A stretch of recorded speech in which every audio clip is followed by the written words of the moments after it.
அனைத்து விவசாய பெருமக்களுக்கும் என் இதயம் கனிந்த காலை வணக்கம். இது ஒரு முக்கியமான பதிவு.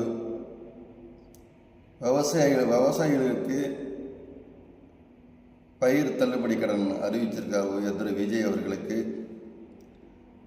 அவர்களுக்கு எனது மனமார்ந்த நன்றி. இந்த பதிவை கொஞ்சம் நீங்கள் ஷேர் பண்ணிவிடுங்க. முக்கியமான பதிவு, நீண்ட பதிவு. இது நீங்கள் ஃபேஸ்புக்கு ப்ளஸ் யூடியூப்பில் பார்த்துங்க. என்ன நன்றி சொல்கிறேன்னா, திரு விஜய் அவர்கள் தேர்தலுக்கு முன் கொடுத்த வாக்குறுதியில் வேறு, இப்போ அவர் செய்திருக்கிறது வேறு. நீங்கள் மற்றதுக்கு நீங்கள் தள்ளுபடி பண்ணுறீங்களோ, கரண்ட்டு கொடுக்குறீங்களோ, இல்லை பஸ்ஸில் ஃப்ரீயாக அனுப்பிச்சி விட்றீங்களோ, மற்ற எக்ஸட்ரா பண்ணுறீங்களோ இல்லையோ, அதை பற்றி எங்களுக்கு பேச்சு இல்லை. விவசாயம் இல்லை என்றால் மக்கள் உயிர் வாழ முடியாதுங்கிறது நல்லா தெரியும். உங்களுக்கு தெரியுதான்னு தெரியல. ஏன்னா நீங்கள் விவசாயத்தில் பிறந்த நீங்கள் கிடையாது. நீங்கள் உங்களோட ஃபீல்டு வேறு. ஆனால் நீங்கள் சொன்ன வார்த்தையை வச்சு 2 கோடி விவசாயிகள் இருக்காங்க. அதில் கண்டிப்பாக ஒரு 1.5 கோடி பேராக உங்களுக்கு ஓட்டு போட்டிருப்பாங்க நீங்கள் சொல்ல வச்சு.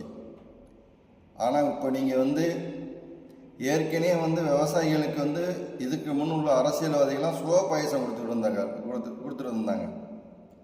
கொஞ்சம் கொஞ்சமாக கொண்டுக்கிட்டு இருந்தாங்க விவசாயிகளை. ஆனால் இப்போ நீங்கள் நேரடியாக விஷம் கொடுத்துட்டீங்க. இது மிகப்பெரிய ஒரு தாக்கத்தை உங்களுக்கு உண்டு பண்ணும். நீங்கள் 5 வருஷம் ஆள்றீங்களோ இல்லையோ, இடையில் மாறுபட்ட ஒரு தேர்தல் வந்தால் கடுமையான விளைவுகளை நீங்கள் சந்திக்க வேண்டியிருக்கும். விவசாயிகள் உங்களை இதோட விட மாட்டாங்க. கண்டிப்பாக மிகப்பெரிய போராட்டத்தை உண்டு பண்ணுவாங்க.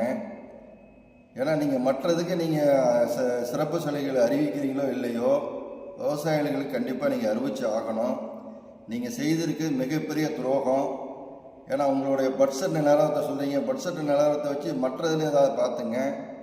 ஏன்னா நாங்கள் விவசாயிகள் உண்டு பண்ணால் தான் நீங்கள் வயிறை ஃபுல் பண்ண முடியும். புரியுதா இல்லையா? இப்போ மற்ற இதுக்கெல்லாம் நீங்கள் அறிவிச்சிட்டீங்க, அது வேறு. நீங்கள் எதுக்கு அறிவிக்கிறீங்களோ, விவசாயம் நாங்கள் இப்போ பண்ணி கொடுத்தாலும் நீங்கள் சாப்பிட முடியும். புரியுதா இல்லையா? வேறு எதுவும் நீங்கள் சாப்பிட முடியாது. வேறு எதுவும் சாப்பிட லைக் பண்ணாலும் நாங்கள் கொடுத்தா தான் அது வெளியில் வரும், அதை சாப்பிட்றதுக்கு. புரியுதா இல்லையா?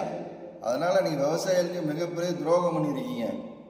இந்த இது கடவுளை ஏற்றுக்க மாட்டான். இது நீங்கள் தெரிஞ்சு பண்ணுறீங்களா தெரியாமல் பண்ணீங்களான்னு தெரியல. உங்களோட விவசாய இருக்காங்களா என்னங்கிறது